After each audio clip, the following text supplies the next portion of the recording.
if you want to do it right, you need to care. You need to care, right? You need to care. Otherwise, I mean, something can come up. Right. I mean, Right. the level of effort you put in something, Right. the better it will come up. Right. Yeah. Right. Yep. Yeah. And I know that it's not easy to get right because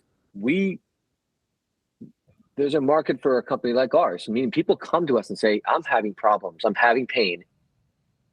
Can you help me? And so for us, it seems more natural. This is kind of how we do it. But we hear stories all the time. When we started working with Paul, there were issues. And so it's not easy to get right.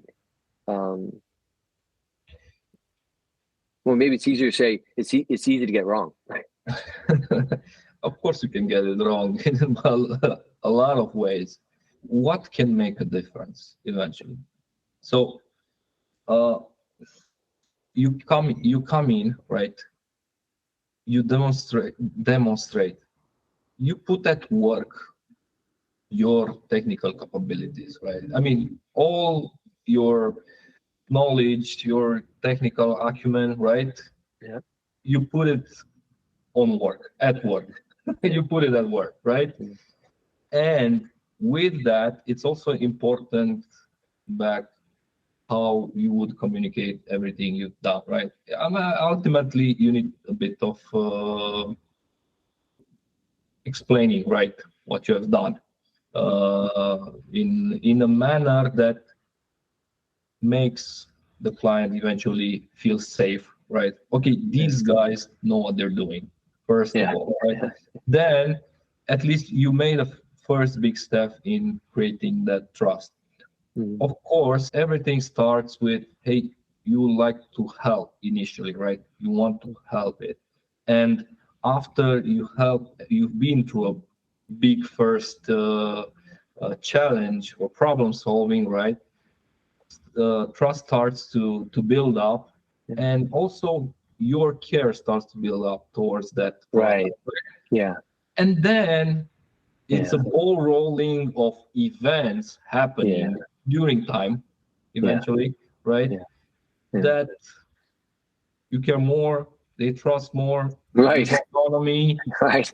and the skills are just there 20%. And Right. That's a fact. I never thought about that more. I've always thought about the trust being built up, but I never thought about the other side of the care. You know, more and more and more, they get so the engineers, the product engineers, our guys, will get so more. They care as much and more and builds upon itself. And so it's almost a positive circular reference. Yeah, and I'm sure it could go the other way as well, where it's like trust is developed, is eroded, and the engineer feels a little bit more deflated and cares a little less. And then it kind of like is almost like you have a curve in either direction for better or worse. all these three influences one another, of course. Yeah. Low trust, maybe my interest or each person interest or willingness, let's say, to help or to be engaged will also become lower. Or even, let's say, maybe not having a say in decisions, Right.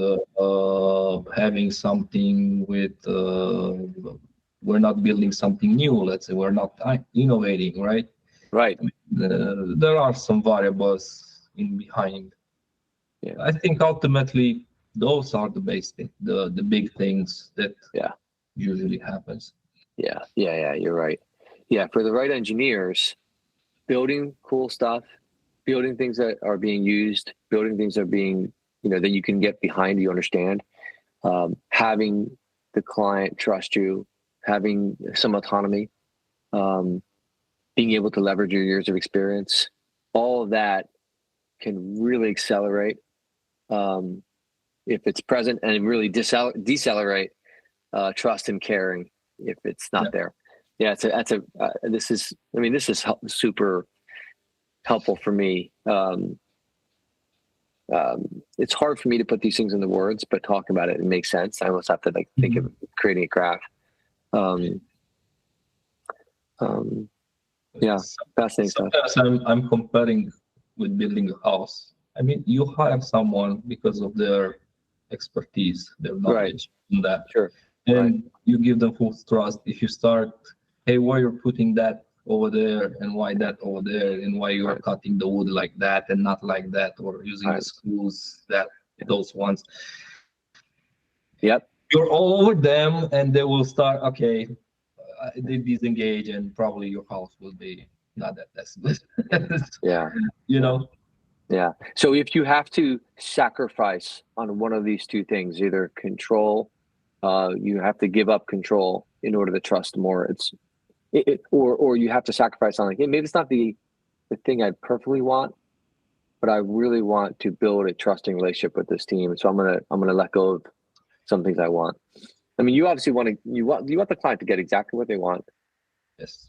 But we also want to build this team cohesion. So the client could not get exactly what we want, and because of that, they start yelling and complaining. Mm-hmm.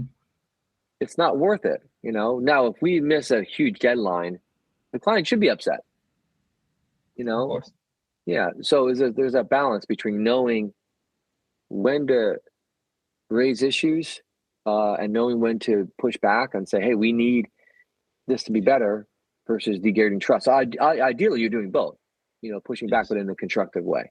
And so you don't degrade the team, you help the team. Yes. And also the team, I mean, of course, curiosity and goodwill will solve everything, because it's important. I think it's important what I do see clients. I mean, they would think, okay, what is the value? You said there's a lot of competitors out there. What is the value? Right. Victory Square Partners is bringing after. Okay, is this expertise? Is this the communication? What I've seen, another very strong point, is challenging the status quo, not taking as good everything is being said, even if it's by their CEO. Yeah. I mean, and having someone, of course, not day by day challenging everything, of course, but putting yourself on thoughts or providing you alternatives, it's a lot of value over there. They see. Yeah. I remember my friend, I think our friend, right, Jessica Hall, would always say, she's told me once, I wrote it down. She said, I'm committed to your success. I'm not committed to your ideas. Yes. I always thought that was really insightful. 'Cause I'm still committed to you. Not committed to your ideas. Such a wise statement.